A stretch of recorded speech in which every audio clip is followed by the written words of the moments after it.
dosyada hepinizin hakkında ayrıntılı soruşturma bilgileri var. Nasıl konuşmaya başlamışsınız? Hangi aşamada direnciniz düşmüş? Hangi noktada konuşmaya başlamışsınız? Her şey ama her şey bütün açıklığıyla burada yazılı. Aynı dosyalar sizlerin önünde de var. Bu dosyaları inceleyin. Ve unutmayın. Hepiniz bizim için değerlisiniz. Ama sırlarımız çok daha değerli. Peki arkadaşlar. Size yapılan operasyonun sonuçlarını görmek ister misiniz? Sizin verdiğiniz bilgilerle neler oldu? Eğer karşınızdaki gerçek Armageddon olsaydı, konuştuklarınızın sonuçları ne olacaktı? Bir görelim ister misiniz? İzleyin.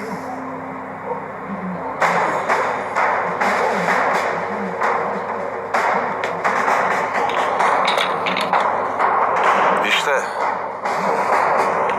Saraybosna'da ismini verdiğiniz Türbedar'ın camisi.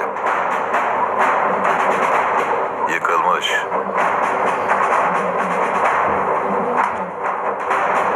Bu da Azerbaycan'a dair verdiğiniz bilgilerin sonucu. Oradaki uç beyimize düzenlenen operasyonla yerle bir edilmiş bir bina.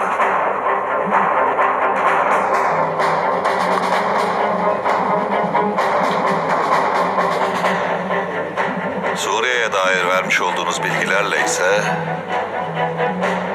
görüyorsunuz, gene yerle bir edilmiş bir bina daha.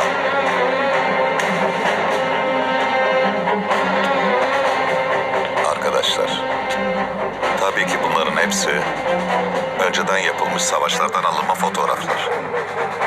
Ama eğer gerçek Armageddon burayı bassaydı ve sizler o gün bize anlattığınız gibi her şeyi onlara anlatsaydınız,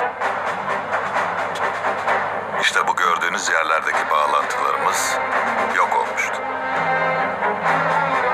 Verdiğiniz bilgilerin sonucu bu, hatta bundan daha yıkıcı olurdu.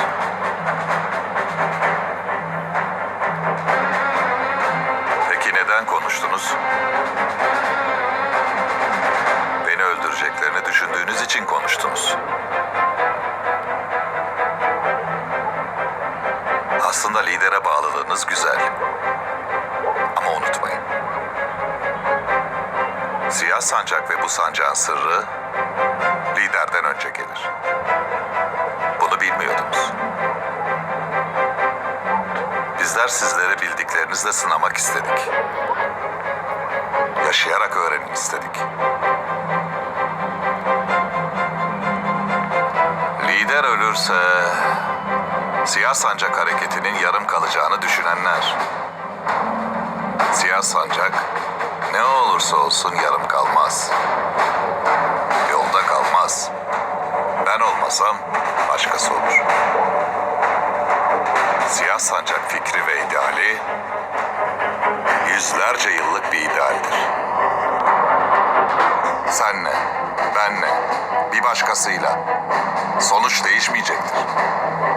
Biz sefer ederiz, belki başkası zafere ulaşır. Sizden ilk istediğim, bildiğiniz sırları ne pahasına olursa olsun asla söylememenizdir.